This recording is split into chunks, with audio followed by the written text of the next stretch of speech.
నమస్కారం. ఘంటారావానికి స్వాగతం. ముందుగా ప్రధాన అంశాలు. వరదలోనే విజయవాడ సహా పరిసర ప్రాంతాలు, నీటిలో నానుతున్న ఇళ్లు, జనం తీవ్ర అవస్థలు.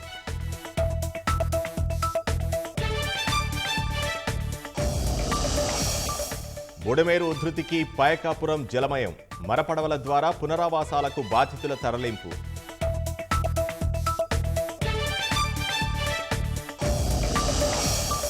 అధికారుల తీరుపై సీఎం చంద్రబాబు ఆగ్రహం, వరద సహాయ చర్యల్లో జాప్యం ఎందుకని ప్రశ్న.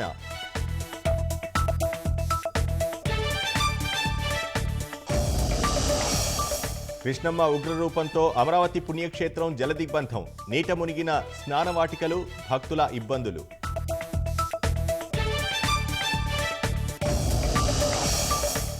జమ్మూలో వైష్ణోదేవి ఆలయానికి వెళ్లే దారిలో విరిగిపడ్డ కొండచర్యలు, 2 మహిళా యాత్రికుల మృతి, బాలికకు తీవ్ర గాయాలు.